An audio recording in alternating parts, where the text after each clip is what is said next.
Hey guys, John here. Today we're going to try an amp that I've never tried, the Peavey 6505 II. So we're going to have some fun, explore this amplifier, and let's dive in right away with a metal demo through the lead channel. Check it out.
That sounded so good, so crunchy, and I loved the top end sizzle there and the mid-range.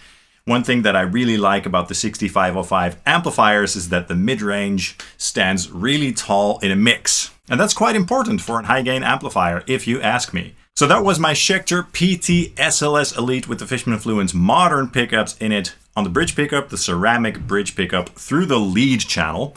Now for all the main demo segments of this video, the amp will be fed through my RedSeven Amplification Amp Central reactive load and some ML Sound Lab IRs. And then later in the video, I'm also going to do a dialing in section through a real cabinet, which is my ENGL 4x12 XXL, mic'd up with an SM57. So yeah, the Peavey 6505 II. A while ago, I also did a review of the Peavey 6505 1992 original. And this is basically the new version of the 6505 Plus, which came before this. And as you can see, this one has a bit more knobs and controls than the 6505 1992 original. Now let's go back in time here for a second to see what these new amps are all about. So originally, in the early 90s, Peavey came out with the 5150, which of course they made in collaboration with the great Eddie Van Halen. And then later, when Eddie moved away from Peavey, they had to rename the amplifiers the 6505, but they basically stayed the same. Now, throughout the years, some things here and there changed, like some components and stuff. And then recently, they went back to the original ones and they tried to sort of recapture that magic, change some components here and there and stuff like that, so that they now sounded like the old original ones. And they also changed the look a little bit with the 6505 logo up here. Now, I really enjoyed the 1992 original. I thought it sounded great. In comparison to my older 6505, it sounded a bit fatter, more warm, and a little bit more organic. So there was a little bit of a change in the tone there, definitely. As well as, of course, aesthetically. Now, this one is a little bit different, obviously, than the 6505 1992 original in terms of the controls, but also a little bit in terms of the tone. So back in the day when they had the 5150 block letter with Eddie, they also made a revision of that amplifier, which was called the 5150 II. And aside from adding some controls, they also changed some things in the tone. So apparently the clean channel sounds a little bit different with a bit more clean headroom. And the lead channel also has a bit more of a tight sound and a little bit less gain on tap, but still plenty. Now the normal 6505 or the 1992 original, which is a long name, only has one shared EQ section. And this amplifier has two EQ sections, so one section for each channel, so the rhythm channel and the lead channel. And each channel also has its own presence and resonance section up here, so you've got more flexibility. Now the other one has two inputs, a low and a high gain input, and this one just has one input. But on the rhythm channel, of course, you've got the 3-band EQ as well as a pre and post gain control, as well as a bright switch and the crunch control for adding more gain to this channel. And the lead channel also has a pre and post gain control along with the 3-band EQ. And then, as I said, each channel also has its own presence and resonance section, which is great. So yeah, it's a really fun amplifier. I really like how it sounds. And perhaps if you guys want, I can compare this to my 6505 1992 original just to see what some of the tonal differences are. But trust me, they both have that 6505 DNA and that huge sound. I think that the differences are small. But the extra tightness on the lead channel definitely is nice. Now, a lot of people like to say that the 6505 amplifiers can't really do cleans, and they're not the best amplifiers for cleans, but you can get some nice clean tones out of them. So let's try the rhythm channel here with a nice guitar that has a really cool clean tone, my Schecter Sunset-7 Triad on the 4th position, which is a blend between 2 single coil pickups. And I'm also going to put the Walrus Audio Fundamentals Reverb in the loop, so we can try that as well. I'm going to put the pre-control, so the gain, somewhat low to get a sort of clean chimey tone, but it's not going to be completely clean because if you dial this down pretty low, just as with a Marshall JCM 800, for example, it's going to be very bright, a little bit too bright for my taste. So when you turn this control up a little bit, it's going to start to saturate and also warm up the tone. So that's what I'm going to do here. Let's take a listen.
Cool, that was a pretty nice tone, actually. I really enjoyed that.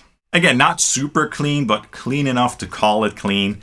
And the reverb added a nice ambience as well. Now, aside from cleans, the rhythm channel is great for rock and crunch tones and all that stuff. So when you enable the crunch switch down here, as well as the bright switch, you can get a very nice sort of classic rock mid-gain tone. So that's what we're gonna do now with my Schecter Solo II custom guitar, single cut guitar basically. And let's see how this amplifier performs on the rhythm channel for some nice mid-gain rock. Let's take a listen.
That sounded excellent.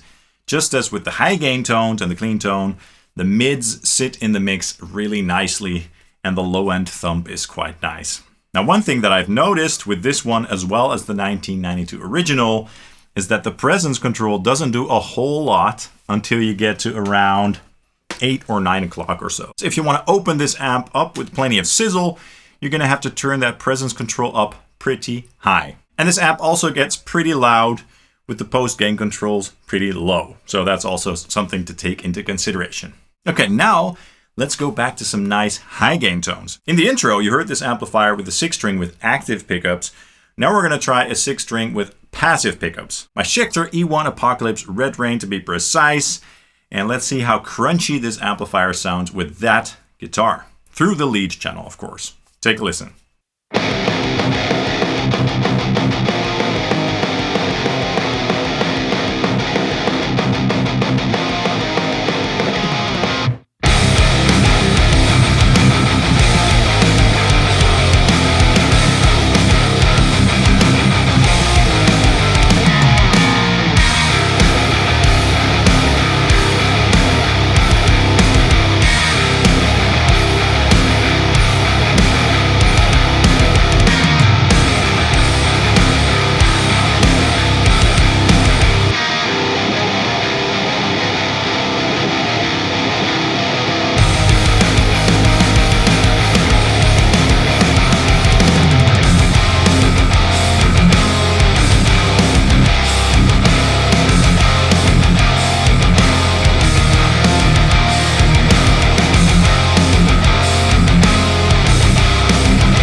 All right, again, that sounded huge. So nice and crunchy.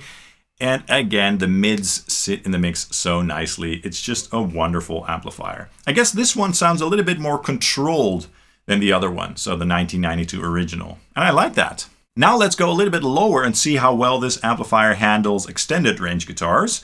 So we're going to try my ESP LTD SCT-607B, the green one, with the Steph Fishman Fluence pickup in the bridge, just to see how this sounds with some lower tuning. So drop A flat to be precise. And of course, we're going to use the lead channel. Take a listen.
Awesome, that sounded great. So this amplifier works really well with extended range guitars. I love it. Now, of course, I want to go a little bit lower and try my Ibanez M80M Meshuggah 8-string with a passive pickup, so that's the Lundgren pickup. But this time, I'm going to put a boost up front. This is the Superconductor by Crazy Tube Circuits, a really fun boost pedal. And we're going to use this pedal to not only boost the signal, but also to change the character a little bit. I'm going to use the MA setting over here, which is basically an 80s style boost. And that's going to help to shape the tone of the 8-string a little bit and also push it into the amp a little bit further. And of course, again, we're going to use the lead channel. Take a listen.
Yeah, awesome.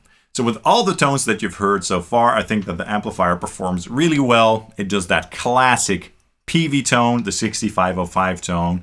And yeah, I love it. I mean, even though this one has more controls, it's still a pretty simple amplifier.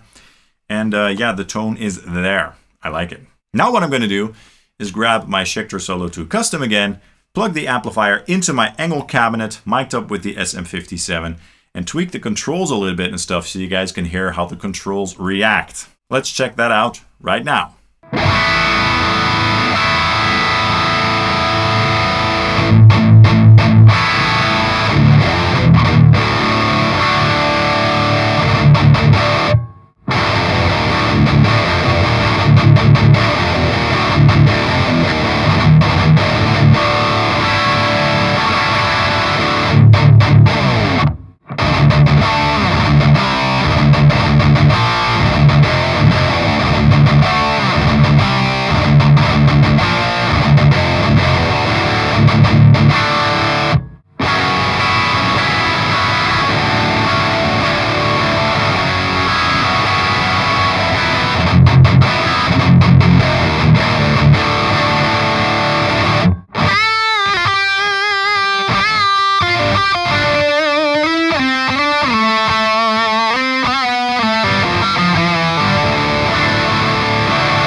Wonderful. So that was the Peavey 65052.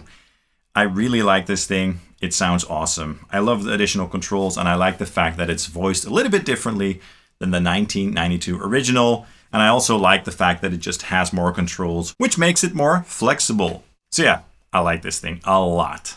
Thanks so much to the folks at Peavey and Face for sending this amplifier to me. I really appreciate it. Check out my affiliate links to get yourself a Peavey. Also be sure to hit the like and subscribe buttons down below, as it really helps the channel out. And let me know in the comments what your thoughts are on this amplifier and if you'd like to see me compare this to the 1992 original. Of course, you can also follow Sonic Studio on Facebook and Instagram. Thank you guys so much for watching, and I hope to see you soon. Cheers.